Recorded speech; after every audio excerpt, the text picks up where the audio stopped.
Varicose veins కి సరైన చికిత్స కోసం సంప్రదించండి ఎవిస్ హాస్పిటల్. నమస్తే రమగారు. నమస్తే జయ. రమగారు, కొన్ని మనకి దేవతా వృక్షాలను ఉంటాయి, మనకి ఆలయాల్లో కనిపిస్తూ ఉంటాయి.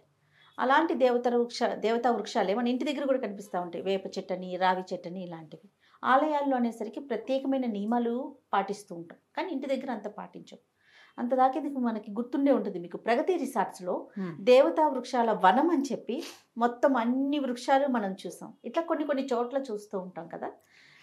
వీటికి పూజా విధానం ఇంట్లో ఉన్నా కూడా మనం ఏమైనా పాటించాల్సిన అవసరం ఉంటుందంటారా? అవన్నీ ఎలా ఉంటాయంటే జయ, ఇప్పుడు పూజలు జరిగే చోట, ప్రతిష్ట ఉన్న చోట ప్రత్యేకంగా వేసి మరీ అర్చించే విధానం కొన్ని చోట్ల కనపడుతుంది. ఆ దేవాలయం ఎక్కడ ప్రారంభించారో అక్కడ ఆల్రెడీ ఇలాంటి వృక్షాలు ఏమైనా ఉంటే వాటిని తీసేయకుండా ఉంచుకుంటారు. సాధారణంగా దేవతా వృక్షాలు అంటే మనకి సమీపంలో కనపడేవి ఏంటంటే రావి, వేప రెండు కలిసి ఉన్నా కూడా, తర్వాత మర్రి, జువ్వి, మేడి, మద్ది, ఇవన్నీ కూడా దైవతాంశ కలిగిన వృక్షాలుగా చెప్పబడతాయి. ఉసిరి చెట్టు ఒకటి మనకు ప్రత్యేకంగా కనిపిస్తుంది. ఉసిరి మన జమ్మి ఇళ్లలో పెట్టుకుంటాం ఉసిరి, కానీ ఈ జమ్మిని కానీ, మారేడని కానీ, మర్రి కానీ, వేప, రావి, జువ్వి వీటిని ఇళ్లలోకి పెరగనివ్వరు చేయ. ఎందుకంటే అవి ఇళ్ళని పడేస్తాయి. అవును, వేర్లు పెద్ద చెట్లు అయిపోతాయి, అతి నీడ వస్తుంది, వాటి నీడని వేరే చెట్లు రావు. వాకిళ్లల్లో వేసుకుంటారు. వాకిళ్లల్లో వేయబడేవి సాధారణంగా ఏం కనపడతాయి? వేప, మామిడి.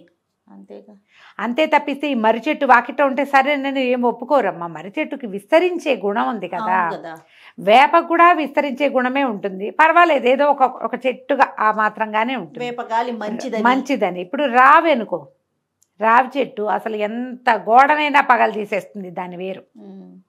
ఇలాగే జరుగుతుంది. కానీ అవి దైవ వృక్షాలు అన్నది నిర్వివాదాంశం జరిగేదే, అది కాదని మనం అనడానికి వీల్లేదు. ఇళ్లలో వాటిని ఉంచుకుని పెంచుకుని వాటిని దేవాలయాల్లో పాటించే విధి విధానాలే ఇళ్లల్లో కూడా పాటించేది మనం చూడం. అలా జరగదు. వాకిట్లో వేప చెట్టు ఉంటే దానికి చీర కడతామా మనం? కట్టం. వాకిట్లో వేప చెట్టు వాకిట్లో వేప చెట్టుగానే ఉంటుంది. మర్రి చెట్టు కనపడితే తీసేస్తారు, తీసేయాలి. కొంచెం వాకిళ్ళలో ఉంటే ఇప్పుడు పూజనీయమని పాలు పోయిండి అని, అది పోయిండి అని, ఇది పోయిండి అని ముట్టుకోండి, ఏమిటేమిటేమిటో సోషల్ మీడియా వల్ల ఇంకా విపరీతంగా తెలుస్తున్నాయి. దీనికి మనం పవిత్ర స్థలాలలో ఉంటే గనక వాటిని ప్రత్యేకంగా మనం కాపాడగలుగుతాము. మన పూజా విధానం అవి కూడా సుసంపన్నం అవుతాయి సరిగ్గా. ఏదో ఒక సందులో మొలిచేస్తాయి రావి చెట్లు, కాకులు, పక్షులు రావి పళ్ళు తిని వాటి విసర్జకాల వల్ల వస్తాయి. వేప కూడా అంతే. ఈ పెద్ద పెద్ద మహావృక్షాలు ఎవరు పాతి పెడతారు? ఓ చెట్టు మించి ఇంకో చెట్టు మీదకి తిరిగే పక్షులు అవి తిని కొన్నిసార్లు జంతువుల వల్ల కూడా బయటికి వెళ్ళిపోతాయి. అవి ఎక్కడెక్కడికో వెళ్ళి అక్కడ విసర్జించబడి క్రమంగా మొక్క వస్తుంది. నువ్వు చూడు, పెద్ద ఫ్లైఓవర్లలో కూడా అక్కడక్కడ రావి చెట్లు కనపడతాయి. ఇలాగే వస్తాయి. మనం అక్కడ పెంచి పోషించి పూజ చేయం కదా, చేయలేంగా, తీసేస్తాము. అలా తీసేయకపోతే మొత్తం ఊరంతా రావి చెట్లే ఉంటాయి. అవును, ప్రత్యేకంగా పూజించే విధానము కనపడుతుంది. వేప వల్ల ఉపయోగాలంటే మనం ఆల్రెడీ వందలు ఉన్నాయి. వేప వల్ల ఎన్ని ఆరోగ్య నిధి వేప చెట్టు. వేప గాలి చాలా మంచిది, లంగ్స్కి మంచిది, స్కిన్కి మంచిది, తలకి మంచిది, బుద్ధికి మంచిది, పొట్ట లోపలికి మంచిది. వాకిట్లో ఉంచుకోవచ్చు.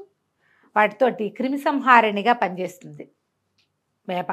బేసిక్గా ఆ వేప చిగుళ్ళు కోసి కొంచెం అంత బెల్లం వేసి గ్రైండ్ చేసేసి దంచేస్తే చిన్న చిన్న ఉండలు కడితే పొట్టలో ఉన్న పారసైట్స్ ఉంటాయి, పాములు పోతాయి నిశ్శేషంగా.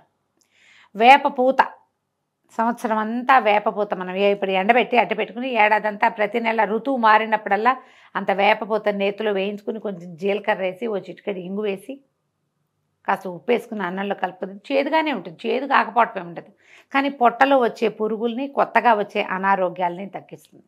వేప చెక్క కషాయం చాలా మంచిది, ఫ్లూస్కి బాగా ఇస్తారు. అది వేప గాలి మరీ మంచిది. ఆ వాకిళ్లలో ఆ గాలి ఆడుతూ ఉంటే చాలా రకాల బ్యాక్టీరియాలని, చాలా రకాల వైరస్ని రానివ్వకుండా చేస్తుంది. మనకెందుకు ట్రాపికల్ ఫీవర్స్ వస్తాయి కదా, అట్లమ్మని కదా, పొంగని, అవి వచ్చినప్పుడు వేపే దానికి వైద్యం, ఇంకేం లేదు.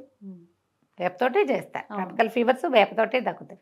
వేప చాలా మంచిది. ఇంట్లో పెట్టుకోవడం అంటే మనకంతా అపార్ట్మెంట్ కల్చర్ ఉంది, అపార్ట్మెంట్ లోపల వేసుకోలేము, బయట రోడ్డు మీదకి ఉండేలాగా వేసుకోవచ్చు వేప. బట్ రావిని అట్లా చేయలేం. రావి పైగా ఏమిటంటే అశ్వత్థనారాయణుడు అని చెప్తారు.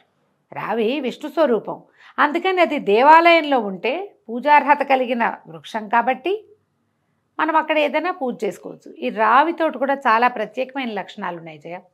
రావికి సంతానాన్ని కలిగించే లక్షణం ఉంది. అందుకే దేవాలయాల్లో రావి చెట్టు చుట్టూ ప్రదక్షిణాలు చేస్తారు. ఆ రావి చెట్టు చుట్టూతా ప్రదక్షిణ చేస్తే అది స్త్రీ అవయవాల లోపల ఉన్నటువంటి యూటరస్కి వాటికి హెల్ప్ చేస్తుంది. దాని చుట్టూతా ఆ తిరగటం వల్ల దాని లోపల నుంచి వచ్చేటువంటి ఆ జీవశక్తి ఈ గర్భానికి కారణం అవుతుంది. యూటరస్కి సంబంధించిన సమస్యలకి అది సమాధానం చెప్తుందంటారు. అంటే ఒక చెట్టువా చుట్టూతా తిరిగితేనే ఇదవుతుందంటే మన విధానం అది అంతే అవుతుంది కూడా.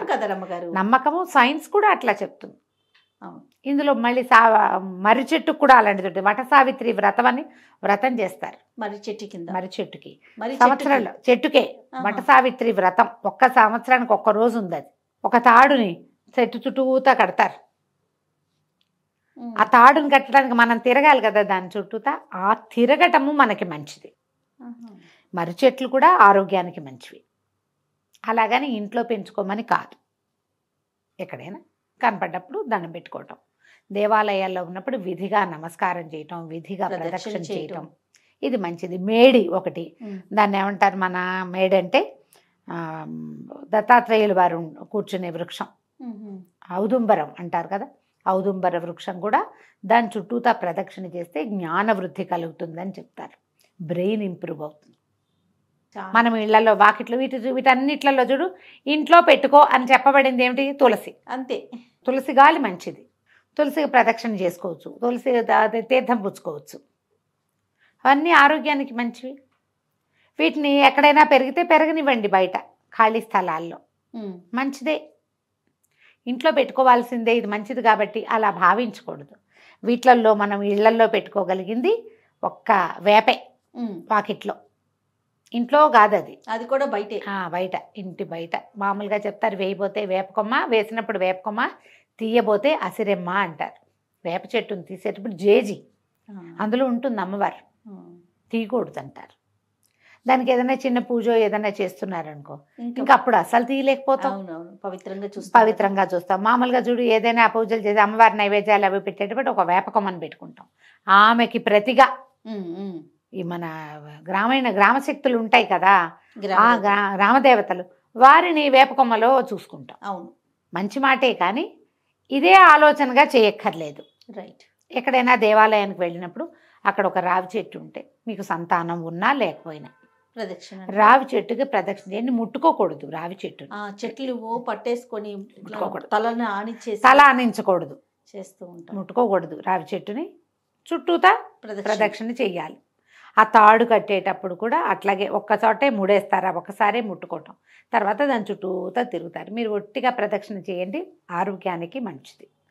ఇలా ఆలోచించాలి. ఈ చెట్లకి ఎందుకు అని అనుకోవద్దు, చెట్లు ఉపయోగపడతాయి మనకి, ఇలా భావించి చేయాలంతే. తప్పకుండా. నమస్తే. నమస్తే జయ.